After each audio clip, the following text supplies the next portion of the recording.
The morning market in Silver Creek had always been loud. Horse hooves struck the packed dirt. Blacksmith hammers echoed from the forge. Merchants shouted over one another, hoping to sell flour, tools, blankets, or cattle before noon. But on that particular spring morning in 1892, the entire town fell silent. Not because someone had died. Because something far worse was happening in broad daylight. A young woman stood beside a weathered wagon with her hands folded quietly in front of her.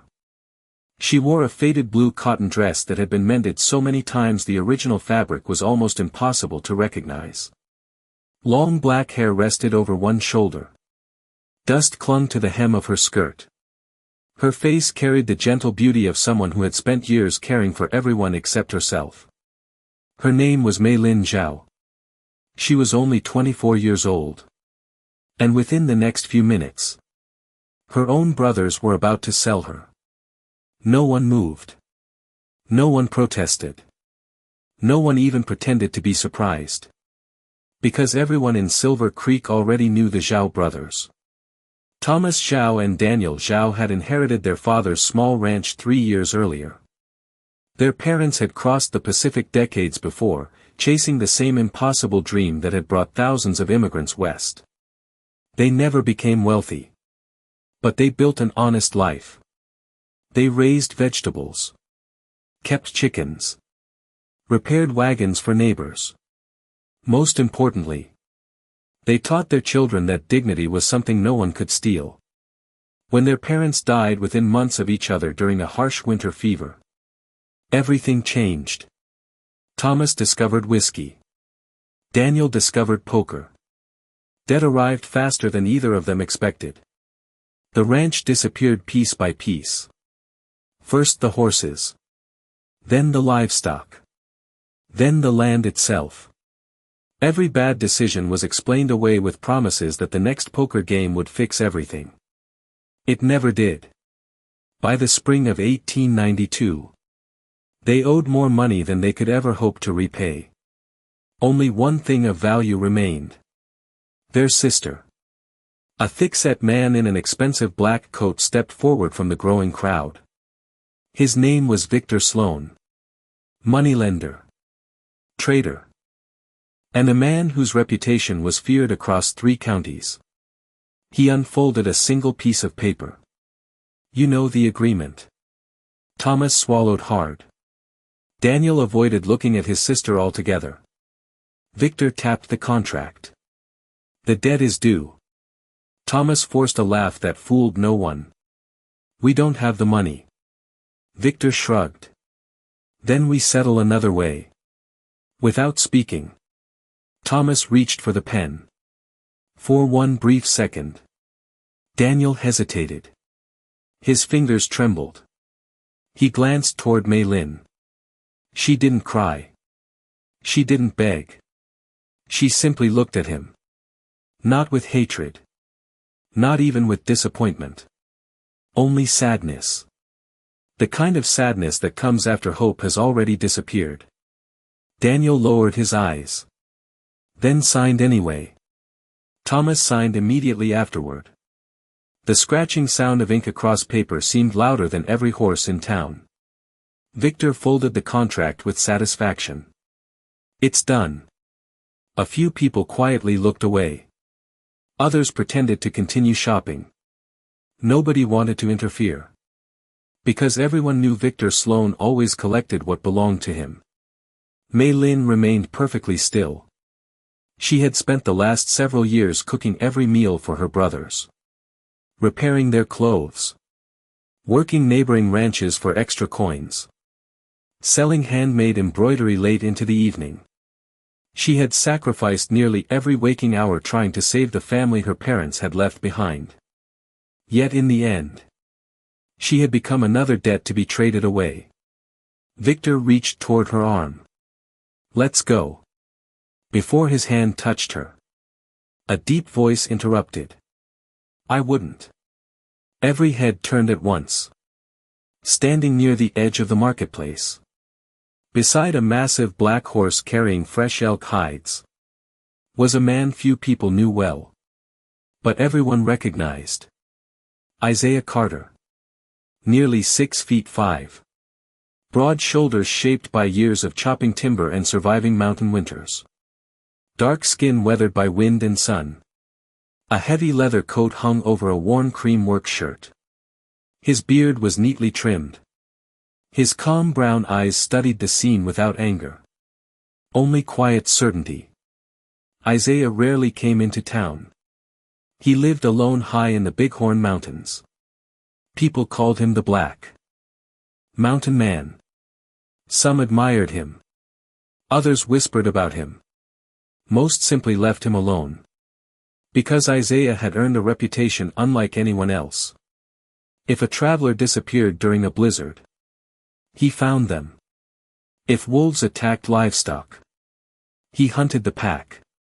If a cabin collapsed under heavy snow, he rebuilt it. He never asked for recognition. He simply returned to the mountains when the work was finished. Victor narrowed his eyes. This doesn't concern you. Isaiah stepped closer. It concerns anyone watching. Victor laughed. You planning to buy trouble today? Isaiah ignored the insult. Instead, he looked directly at Mei Lin. It lasted only a few seconds. Yet somehow, he saw everything. Not fear. Not weakness. Exhaustion. Years of carrying burdens that should never have belonged to her. The same look he'd once seen reflected in his own eyes after losing the last members of his family long ago. He reached inside his coat. Removed a worn leather pouch. And placed it on the wagon. Silver coins spilled across the wooden boards. The entire marketplace froze. Victor counted them. Then counted again. Every dollar. Every cent, enough to erase the debt completely. Thomas stared with his mouth open. Daniel looked equally stunned. Victor frowned. You understand what you're paying for? Isaiah answered quietly. No. Victor raised an eyebrow. I'm paying for her freedom. Silence swept through the marketplace. Thomas barked a nervous laugh. Take her then. She's your problem now. Daniel managed only a whisper. We never wanted this. Isaiah looked at both brothers. His voice remained calm. But every word landed like a hammer. No. You wanted easy money. You just decided your sister was worth less than it. Neither brother could answer. Victor folded the contract. Handed it to Isaiah. Then disappeared into the crowd without another word. For several long moments. Nobody spoke. Finally, Isaiah turned toward Mei Lin. Not as someone claiming ownership. Not as someone expecting gratitude. Simply as one human being speaking to another. What do you want to do? The question caught her completely off guard. She blinked. No one had asked what she wanted in years. Her voice was barely above a whisper. I don't know. Isaiah nodded gently. That's all right. You don't have to decide today. He walked toward his horse. Stopped. Then looked back. I've got a cabin in the mountains. There's an empty room. You'll have your own key. If you stay because you choose to. For the first time since her parents died, someone had offered her a place to live. Without asking for anything in return. Mei Lin looked once toward her brothers. Neither of them met her eyes. The home she had spent years trying to protect had never truly been hers. She picked up the small cloth bag holding everything she owned. Then quietly followed Isaiah toward the mountains. Neither of them noticed. Half the town had removed their hats. Watching in complete silence. Because every person standing there understood. They had not just witnessed a debt being paid. They had witnessed a stranger restore something far more valuable. A woman's dignity. The journey into the Bighorn Mountains took nearly 4 hours. Neither of them spoke much.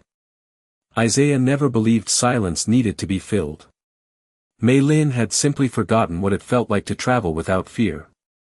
The winding trail climbed higher through towering pines and granite cliffs. Melting snow fed narrow streams that rushed over smooth stones. The air smelled of cedar, fresh earth, and spring rain. It was unlike anything she had experienced in the crowded streets surrounding Silver Creek. As the afternoon sun dipped behind the mountains, a small cabin finally came into view. It wasn't grand. It wasn't polished. But it stood proudly against the wilderness. Smoke drifted peacefully from a stone chimney. A vegetable garden stretched beside the porch. Stacks of neatly split firewood lined one wall. A fenced pasture held 2 horses grazing quietly. Everything about the place reflected its owner. Strong. Simple. Honest. Isaiah untied his horse and carried the supplies inside. He opened the front door. You can look around. Mei Lin stepped cautiously across the threshold. The cabin smelled faintly of pine, leather, and fresh bread. A sturdy dining table stood beside the fireplace. Shelves filled with carefully organized tools covered one wall. Nothing was luxurious. Yet everything had its place. Isaiah walked toward a small room at the end of the hallway. He pushed the door open. This one's yours. Mei Lin froze. A bed. A quilt. A wooden dresser. A wash basin. Fresh curtains hanging beside a window overlooking the mountains. It was the nicest room she had slept in since her parents were alive. Isaiah placed a small iron key on the bedside table. This lock works. You'll be the only one with the key.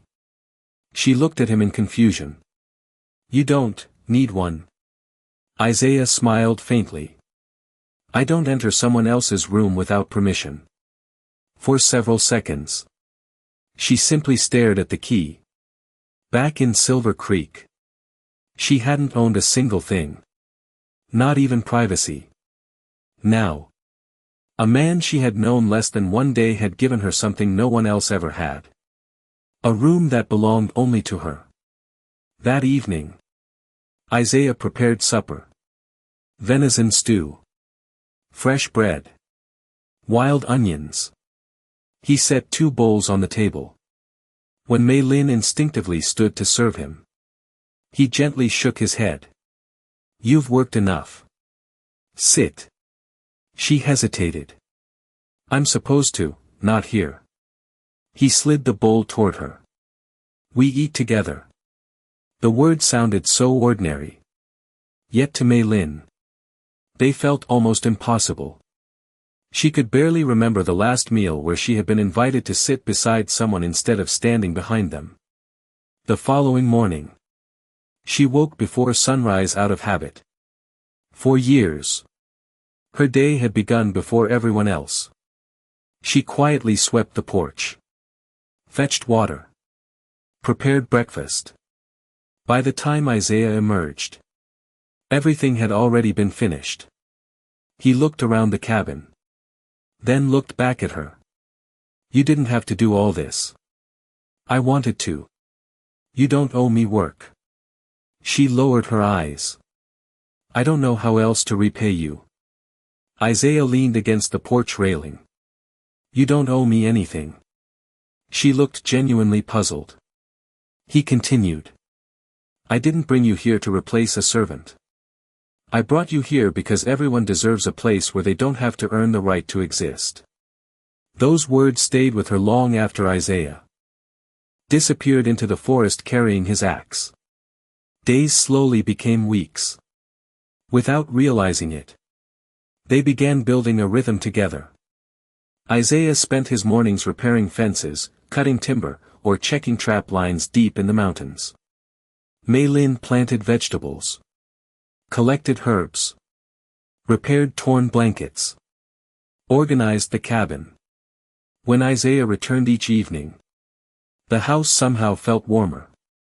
Not because of the fireplace. Because someone was waiting. One afternoon, Isaiah returned carrying a broken rocking chair. The Henderson family threw this away. Mei Lin examined the cracked wood. It can be fixed. For the next several hours, the two of them worked side by side. Isaiah repaired the frame. Mei Lin stitched a new fabric seat from scraps of old cloth. When they finished, the chair looked almost new. Isaiah sat down carefully. The chair rocked smoothly. He laughed. A deep, genuine laugh. It was the first time Mei Lin had ever heard it. She couldn't help smiling. You should laugh more. Isaiah looked almost embarrassed. I forgot how. Their eyes met. For just a brief moment. Neither of them looked away. Spring slowly transformed the mountains. Wildflowers spread across the valleys. Bluebirds nested beneath the cabin roof. The vegetable garden flourished. One evening, a violent storm rolled across the peaks. Lightning struck nearby. Rain hammered against the roof. A loud crack echoed outside. A giant pine tree crashed across the animal pen. Without hesitation, Isaiah grabbed a lantern. I'm checking the horses. Before Mei Lin could stop him, he disappeared into the rain. Minutes felt like hours. Finally, she wrapped herself in a thick coat, picked up another lantern, and followed. She found Isaiah struggling beneath the fallen tree. One frightened mare had become trapped beneath tangled branches. The animal kicked wildly in panic. Isaiah ignored the danger. He lifted one massive limb while trying to calm the horse. Mei Lin immediately understood. Without a word, she climbed beside him. Together, they freed the frightened animal. By the time they returned to the cabin, both were soaked from head to toe. Mud covered their boots. Rainwater dripped from Mei Lin's hair. Isaiah noticed her shivering. He silently removed his own dry blanket from beside the fireplace. Wrapped it around her shoulders. What about you? I've been colder. He smiled. I'll survive. She looked at the blanket. Then at the man standing beside the fire wearing damp clothes without a single complaint. For the first time, she understood something important. Kindness wasn't something Isaiah performed. It was simply who he was. Several weeks later, the annual spring market brought nearly everyone from the surrounding valleys into Silver Creek. Isaiah needed supplies. Nails. Flour. Seed. Horse feed. Mei Lin insisted on accompanying him. When they arrived, conversation stopped almost immediately.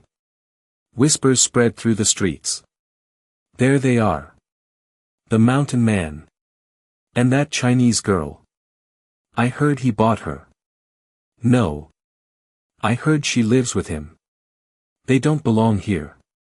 Some people stared openly. Others looked away. Isaiah continued walking as though he heard nothing. Mei Lin tried to do the same. But every whisper cut a little deeper. As they loaded supplies onto the wagon, a familiar voice echoed across the street. Thomas. Her older brother. His clothes were dirtier than before. His face thinner. His eyes bloodshot. He staggered toward them. So. He sneered. You found yourself a new owner. The marketplace fell silent once again. Isaiah slowly stepped between Thomas and Mei Lin. His voice remained calm. Go home. Thomas laughed bitterly. She's still my sister. For the first time since leaving Silver Creek, Mei Lin spoke without lowering her head. No. She looked directly into her brother's eyes. The day you signed that paper, you stopped being my family. Thomas's expression hardened. But before another word could be spoken, a deafening roar echoed from high above the valley. Everyone turned instinctively toward the mountains. The ground trembled beneath their feet. Someone screamed. Rockslide. High on the cliffs overlooking the town, thousands of tons of rock had broken loose, and they were rushing straight toward Silver Creek. The roar from the mountains swallowed every sound in Silver Creek. People dropped baskets. Horses reared against their reins. Children clung to their mothers. A wall of rock, broken timber, and loose earth thundered down the eastern ridge, sending clouds of dust rolling toward the town like an approaching storm. Run! Someone screamed. The peaceful market dissolved into chaos. Wagons overturned. People stumbled over one another, desperate to escape. Isaiah didn't hesitate. He grabbed Mei Lin's hand. Get everyone to the church square. She nodded once before sprinting toward the terrified families. Follow me. Her voice, usually so gentle, carried across the panic. This way. Years of caring for others had taught her something fear could never erase. When people saw someone calm, they followed. Within seconds, women gathered frightened children. Older ranchers helped the elderly. Merchants abandoned their goods. Everyone moved together toward the center of town. Isaiah ran in the opposite direction. Directly toward the collapsing hillside. A freight wagon had overturned near the road. Its wheels crushed beneath massive boulders. Pinned beneath the broken axle was Thomas Zhao. Daniel knelt beside him, desperately trying to lift the shattered timber. It won't move. He looked up and saw Isaiah approaching. For a moment, neither man spoke. Only days earlier, Thomas had mocked him in front of the entire town. Now, the only person running toward him was the very man he had insulted. Isaiah dropped to one knee. Move. Daniel obeyed immediately. Isaiah planted both hands beneath the splintered beam.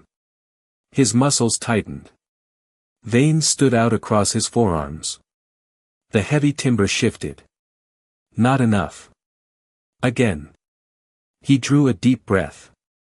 Then lifted with everything he had. The beam rose just high enough. Daniel pulled Thomas free.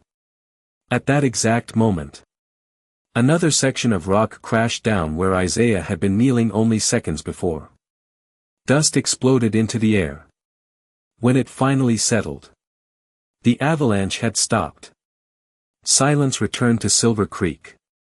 Broken only by the sound of people calling the names of loved ones. One by one, families emerged from the dust. Everyone was alive. The entire town slowly turned toward Isaiah. No applause. No cheering.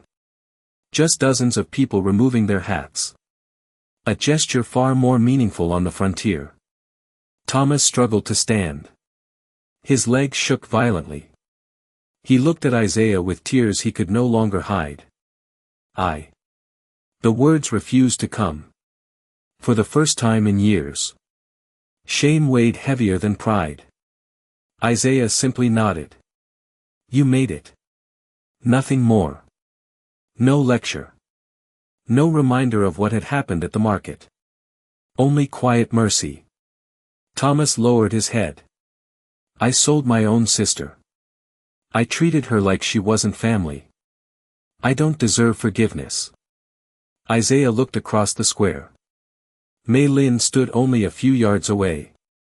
Their eyes met. He answered softly. That's not my decision. Thomas slowly turned toward his sister. For a long moment, neither of them moved. Finally, he fell to his knees.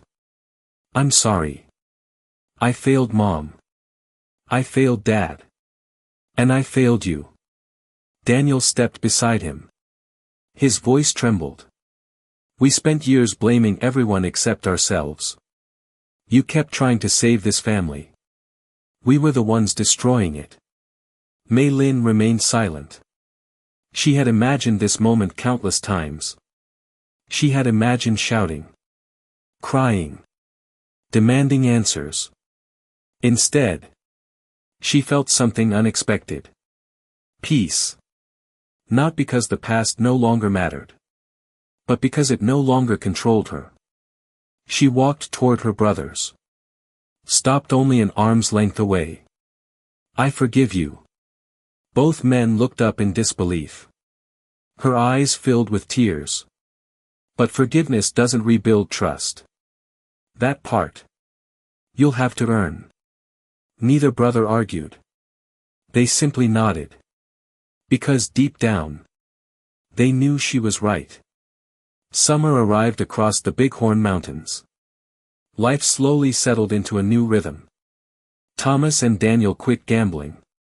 They found honest work repairing fences for neighboring ranches.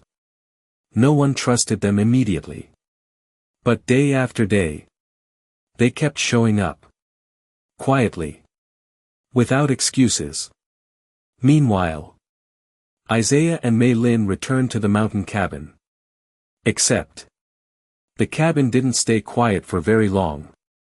One evening, a widow whose barn had burned down knocked on their door. Isaiah helped rebuild it.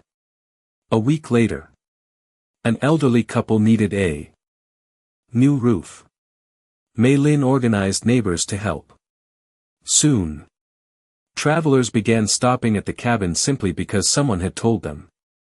If you're in trouble, go see Isaiah and Mei Lin. No one was turned away. Some needed food.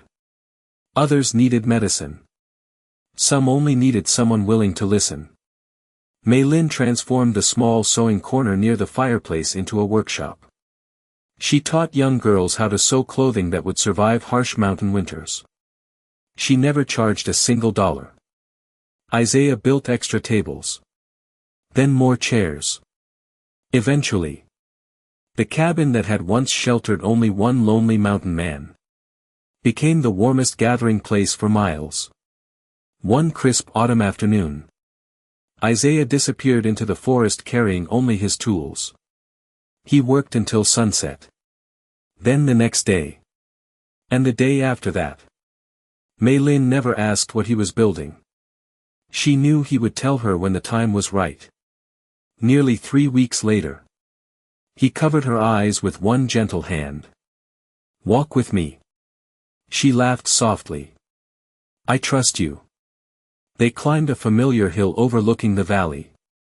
When Isaiah finally lowered his hand, Mei Lin stopped breathing. Standing before her was a beautiful new log house. Larger than the old cabin. Strong timber walls.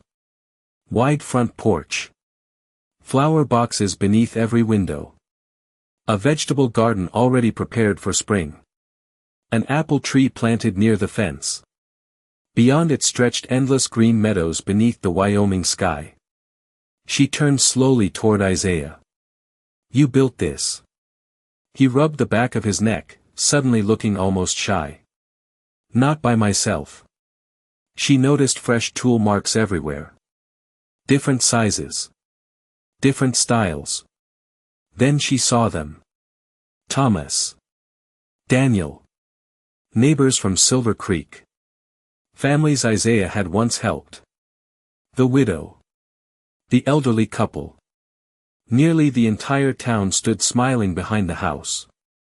Every one of them had carried lumber. Raised beams. Hammered nails. Or planted flowers. Thomas stepped forward. You gave us another chance. He swallowed hard. We wanted to help build yours. Mei Lin could no longer hold back her tears. Isaiah reached into his pocket. Pulled out a small wooden sign. No family name. No title. Just one. Simple word. Home. She smiled through her tears. You didn't put your name on it. Isaiah looked toward the people gathered around them. Then back at her. It was never meant to belong to just me. He gently took her hand. This house belongs to everyone who walks through that gate with kindness. For a long moment, neither of them spoke. Words weren't necessary. Everything that mattered could already be seen in their eyes. 1 year later, spring returned to the Bighorn Mountains. Wildflowers covered the hillsides in brilliant colors. Children laughed as they chased butterflies through the meadow. Fresh bread cooled on the porch railing. Neighbors stopped by without knocking. Some brought vegetables. Others brought stories. Everyone stayed for supper. As the golden sun slowly disappeared behind the mountains, Isaiah and Mei Lin sat together on the porch swing. She rested her head gently against his shoulder. He intertwined his fingers with hers. Neither looked toward the past. They looked toward the valley below. The same valley where a frightened young woman had once believed she had nowhere left to belong. Now, every flower blooming around the house, every laugh carried by the evening breeze, every familiar face walking through the front gate, reminded her of one simple truth. The people who shared your blood could abandon you. They could betray you. They could even try to sell away your future. But family was never defined by blood alone. Sometimes, family was the stranger who saw your worth when everyone else measured your price. And sometimes, the greatest home in the world wasn't the one you were born into. It was the one built, board by board, with compassion, trust, forgiveness, and love.